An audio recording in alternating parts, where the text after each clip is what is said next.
Hello everybody, Reggie Time here, and for the poker fans amongst you, switch off now because this video is going to be all about Cheltenham today, and I'm going to go through the 5 TV races and pick out my fancies for them and explain why I fancy them. Like I say, if you're a poker fan and not a horse racing fan, then this video is not for you.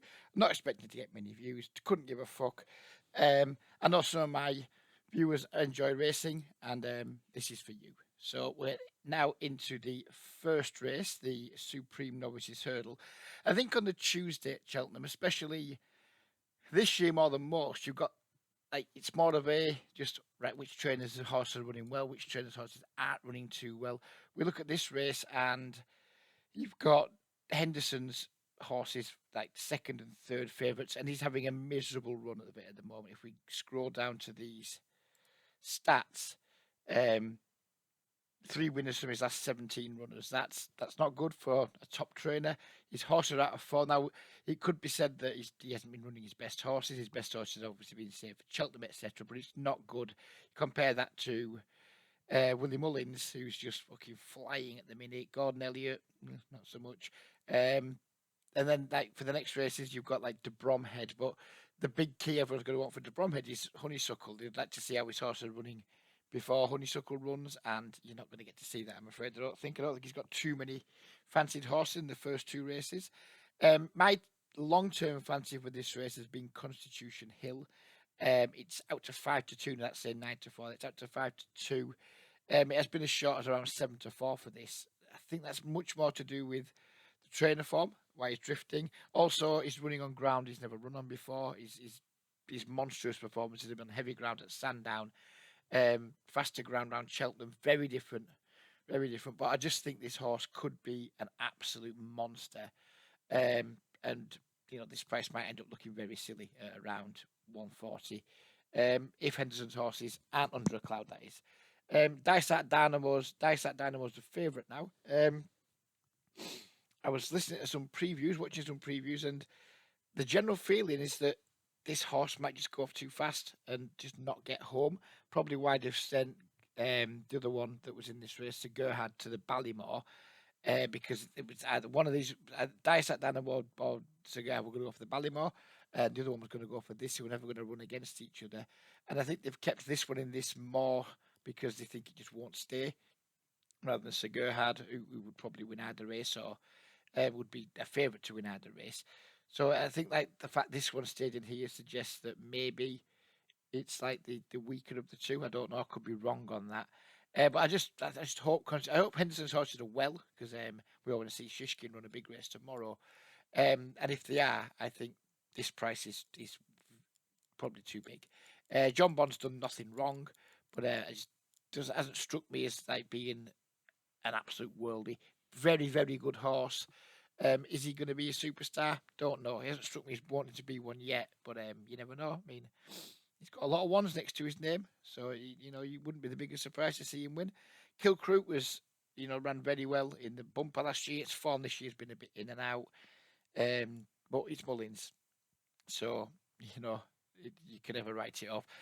A lot of people, Kevin Blake, who's someone I like a lot in the tipster world, tipping Mighty Pots. It's Gordon Elliott's first choice in this race. It's his only choice. Yeah, it's his only runner in the race, so you can't rule that out. But I think if there's going to be a superstar in this race, and there often is in this Supreme, it's this horse. If this horse isn't a superstar, then it's a wide open race. But my money's going on Constitution Hill in the first, £10 on that with Sky Bet money back as cash if your horse doesn't win. So if you do have a Sky Bet account, or a Sky Poker account, if you're a poker fan, you get kind of a completely free bet on this race, up to £10. And if your horse does not win, they just give you your money back. So for all you poker guys out there who just love a bit of like free EV, this is a race for you because it's a no-lose gamble if you are using Sky Bet for your betting. Move on to the next race. This is a bad race for a Grade 1, like Novice Chase Arkle. This is maybe the worst Arkle I can remember in a while. I don't think there's any superstars in this race whatsoever. Edward Stone's got a lot of ones next to his name. He's only been beating British trained horses. I don't think he's been running in big fields either. 1 of 4, 1 of 7, 1 of 4, 1 of 4, 1 of 7, 1 of 5. all pretty soft, easy to mop up. UK races. I would have to imagine there's one from Ireland that's going to be better than him personally. His price continues to drift too. He's been much shorter than this. I just can't have Edwardstone. He might win, but he was a handicap hurdler, and now he's just going to win a Grade One novice chase. Doesn't stack up to me. If he does win, this is a bad lot behind him. Blue Lord can't really have that either. Should have been beat by Riviere de Tel last time out. Riviere de Tel made a pretty bad mistake at the last, and it still nearly got back up to beat him. Could argue that Blue Lord idled a little bit in front, but again, not overly impressive. I actually like, even though Townend's gone for Blue Lord, I think if there's going to be one horse in this race that has the biggest future, I think it's likely to be this one. Horton Couleurs, jumping by all accounts isn't ideal. Not a good jumper, which isn't good. You don't want to back horses that don't jump very well. But if he puts in a clear round, I think he's got a chance to improve past all of these, and I think 7-1. It's for me, it's a fair bet in the race. Every one of them has doubts against him. Edwardstone, how good's its form? It's only been beating British horses in forerunner races. River de Tel, didn't beat Blue Lord last time. Blue Lord isn't that impressive in my opinion, and Horton Couleur, my fancy, not the greatest of jumpers, but it's 5, could be improving. Mullins would have been working really hard trying to improve its jumping. Townend's probably got to go for this one, like I say, because it's got all the ones next to its name. Mullins has won with second and third strings many, many times at the festival, and I'm hoping that today is going to be another day where that happens for him. Moving on to the 250. I have no idea in this fucking race. I'm just not going to back a British trained horse until I see some British trained horses winning. I mean, the fact that the best British trained horse in the race in the odds are trained by Lucinda Russell, who wouldn't be a heavyweight trainer, and Kim Bailey, who is a reasonable trainer, but if you look at his current stats, where are we at with Kim Bailey? He hasn't had a winner in his last 15 runners, so you couldn't fancy. Does he know based on trainer form? On its form figures, you could fancy it. On trainer form, you just put a line through it, you go bye-bye, you're not in here anymore. I'm just going with the favourite, basically. Gordon Elliott, very, very good trainer. He's going to get a lot of winners this week. He's probably going to get 6-7 winners. And why not this one? It's a wide open race. I haven't got a clue. I really haven't got the clue what's going to win this.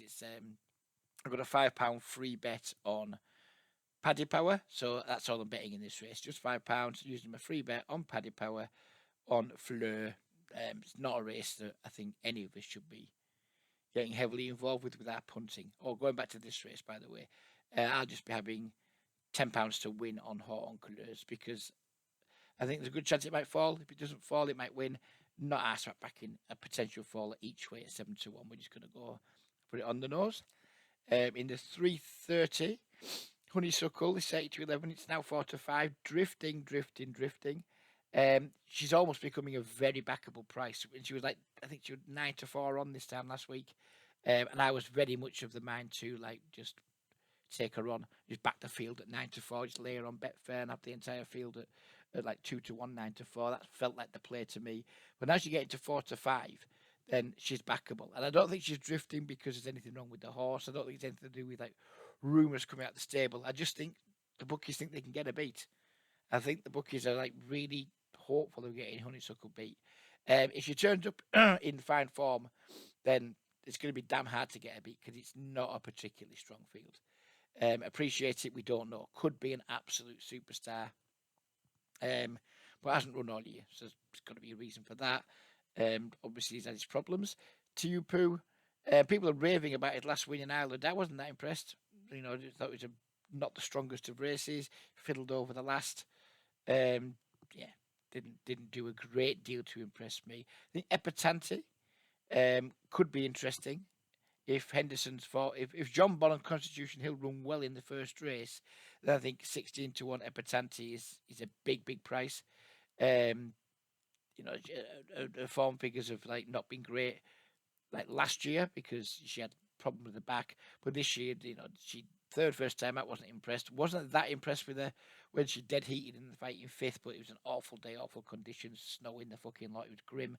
I was very impressed with her last time. She looked close to being no, maybe not back to her best, but like she's on her way back to her best. So I wouldn't put anyone off backing her at 16-1, assuming that Jean Ball and Constitution Hill run well in the first race. If they don't run well in the first race, then Epitant is drawing dead.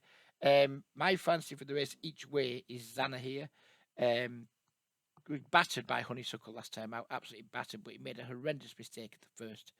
That probably cost it a good few lengths, and an awful lot of momentum.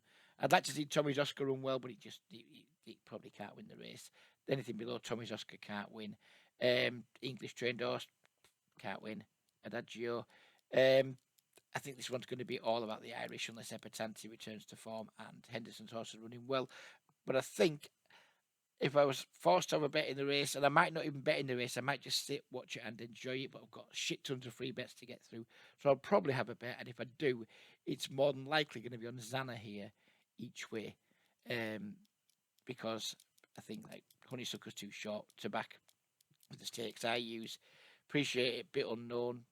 Tiapu, has its form really that much better than Zana here's? For like the significant price difference, I don't know. But overall, I think the play was going to be Honeysuckle lay 9-4 on. Now I think he's just going to be back Zana here each way and hope he runs into a place. Or maybe if Honeysuckle doesn't win, maybe he can even fluke a win. I don't think it's a particularly strong renewal of the champion hurdle, but there hasn't been a strong champion hurdle for a few years now because the best novice hurdlers tend to go straight to chasing these days. They don't tend to continue down the hurdling route. So we move on to the last race on TV. And again, I am just going with Elliott and Kennedy. I think Tell Me Something Girl again. If the Bromhead's horses are in form, this is a serious chance of winning. His horses have not been in form that much all season. And I want to see his horses running well before I back him this week. Stormy Island did okay to win a mediocre race at Cheltenham last time. He's beat McFabulous. That's it's a reasonable horse, but it's not a Grade 1 horse. I was watching the opening show this morning, and the jockey of Echoes in Rain was really confident, said he wouldn't swap her for anything, but jockeys always say that. They hardly like to say it rather than something else.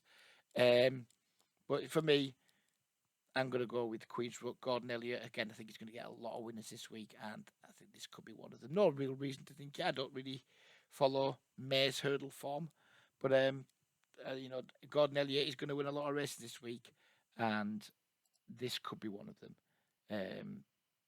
So yeah, again, not a super strong fancy. Probably just have a tenner on it. 450. This one's not on TV. I won't be betting in the race. Juvenile handicap hurdle. By all accounts, this one's throning at the weights. It'd be significantly higher rate. I mean, a lot of the horses it's been around it are now rated 150. This horse hasn't ran, so it's rated set at 129. But I ain't backing a horse at 9-4 in a 21 runner juvenile handicap hurdle. And I'm not going to back against it because it probably will win. Just 9-4 is not a price for me. So that'll probably be a no bet race. So because it's a no bet race, we have a little bit more money left at the end to put on what I think is the biggest certainty of the day. Maybe one of the bankers of the meeting. I think this price is ridiculous. Run Wild Fred. It's a 6-runner race now. It was a 9-runner race last time I looked. It's a 6-runner race. I just think it's a certainty. I think it's an absolute certainty. It's proven stamina. It's got the best jockey in the race on by a fucking mile. This man could be a professional. Got one of the best trainers, one of the best jockeys, definitely the best horse in the race. You can see by the rating, it's £5 clear of Statler. I don't know a lot about Statler, but I've heard some people talking it down, say it's not that good. I think this horse is an absolute certainty, and it's going to be my biggest bet of the day and my nap of the day.